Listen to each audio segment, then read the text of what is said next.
Hello, this is Willy. Hey, this is Dan from Hoobastank. Hey, Dan, how are you, man? Good, how are you? Good. Can you hear me? Yeah, I can.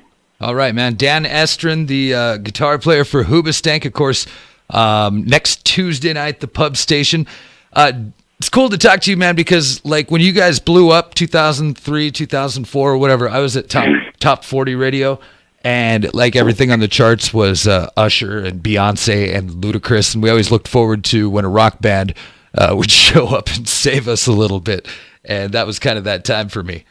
Yeah, dude. I mean, although we were stoked to be on all formats of radio. We got some shit though for being super poppy and it being a ballad though. I mean, not complaining about it. I'm proud of the song and I'm proud of everywhere it went and has taken us.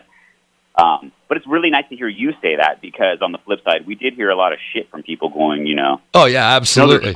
They're just a pop band now, or they're just whatever it was, Well, and I wouldn't say overplayed, but it was a little overplayed. Dude, it was fucking overplayed. It was totally overplayed. Being in this band and having one of those songs that was this freak accident to a degree, and got played like that, it happened to us. But before it happened to us and after it happened to us, there was other songs that it happened to. And I became just as disgusted with those songs by other bands that were force-fed down my throat. So I do understand the backlash of music or a song when it's overplayed. But having said that, what happens is a lot of what I've noticed is that the backlash is on the band. The backlash isn't on the radio stations who are responsible for playing as much as they play it and forcing it down your throats, which sucks because what happens is all the radio stations played it and played the shit out of it until people turned their backs on it, and then the radio stations turned their backs on it. And we're like, seriously? Like, we did everything that we were supposed to do, and we were nice guys, and now you guys hate us. Right. Because the song because you guys played the song too much. Exactly. So it's a fucking weird game, dude. Well, and you guys have so many sick songs that if you've only ever heard The Reason, you wouldn't even realize that you guys are so diverse. Like, every album is completely different than the last one, including the new one, Push Pull. Is there a different like writing and recording process for all of them, or are you guys trying to make them sound different every time, or what's the deal? We just grew up listening to so many different styles of music. I'm at this right before I was speaking to you. I'm packing and moving some stuff in my house before I leave for tour, and there's all these vinyls that I have, like my collection of vinyls, and it's just so diverse. There's a lot of it's my dad's from when he was a kid, but it's stuff I grew up listening to, and then there's my own stuff, and I have Metallica stuff and like Metallica vinyls or original Guns N' Roses vinyls. And then I got Neil Diamond, and then I got Air Supply, and then I got Bob Seger, and then I got Led Zeppelin, and then I got The Doors, and then I got Herb Alpert, and then it's like I got all this shit. Dude, that sounds. It sounds just like my vinyl collection. I'm looking at like my Elton John catalog right now, or my collection, and I'm like, dude, I have so much music that is all over the place. That it makes complete sense to me why our music is how it is, why we would have a song like The Reason, and then why we would have a song like Crawling in the Dark or Out of Control, or Push Pull or More Beautiful.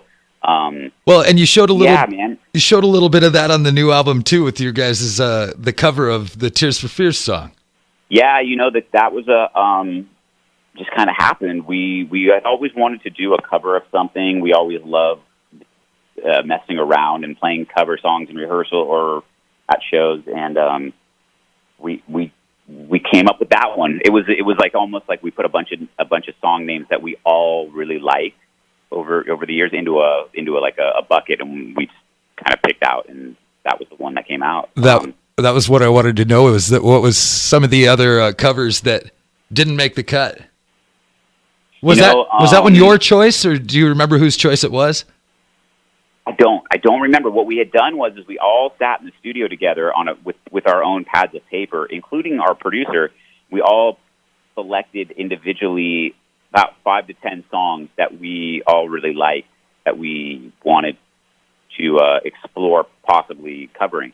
I don't remember who's the Tears for. It might have been mine. I don't remember. I just remember going through my my iPhone, my music, and kind of going, okay, I know that there's tons of stuff in here that I've thought of over the years to cover, Right. And over the years, I've done my own covering at home of, recording. I did like a goofy version of Electric Avenue by Eddie Grant. Yeah. So I was always into doing stuff. Like I wanted to do a really cool version of Father Figure by George Michael. Oh, nice. Mm-hmm. Yeah, but doing a George Michael cover for me is a little iffy because there's already been George Michael covers. There's already been Michael Jackson covers. Right.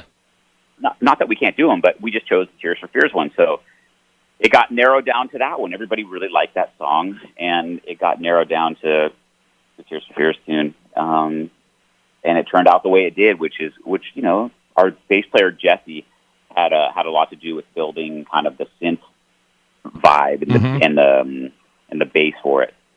Well, I dig it. Everything was built around it. I definitely dig it. This is going to be your guys' first time to Billings. I know that I actually had to go look it up because you were in Montana one time in 2006, but you played Great Falls, and that town sucks. So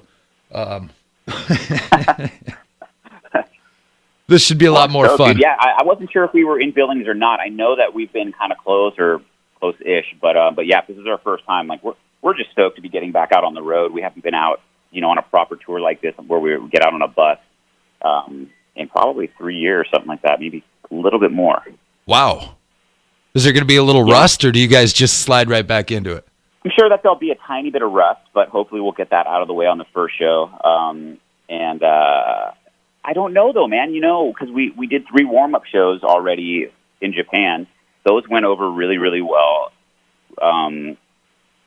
But I'm sure that there will be some hiccups that we'll have to get past. But that at some point that makes the show kind of like fun on our end. Sure. Like you got to dodge some bullets. Well, we can't wait, man. Tuesday night, October 30th, the Pub Station, show number 2 of our Hallow Scream concert series, and first time ever to Billings Hoobastank. Guitarist Dan Estrin, thank you very much for taking time with me today, man. Yeah, man. Thank you guys for having us. We are also, I don't know if I mentioned this, but the Reason album, our biggest album, the song The Reason, that album, it's 15 years old this year. And so what we're doing is we're doing the 15-year anniversary tour for The Reason. So we'll be playing that album in its entirety, which we've never done ever before on any record. Oh, that's super cool. We'll be playing other songs as well, probably after it, maybe a little bit before it, but we will be doing The Reason album in its entirety. So it should be interesting, Very cool, man. We'll see you Tuesday night, Dan. Thank you very much. Cool, man. Thank you. All right.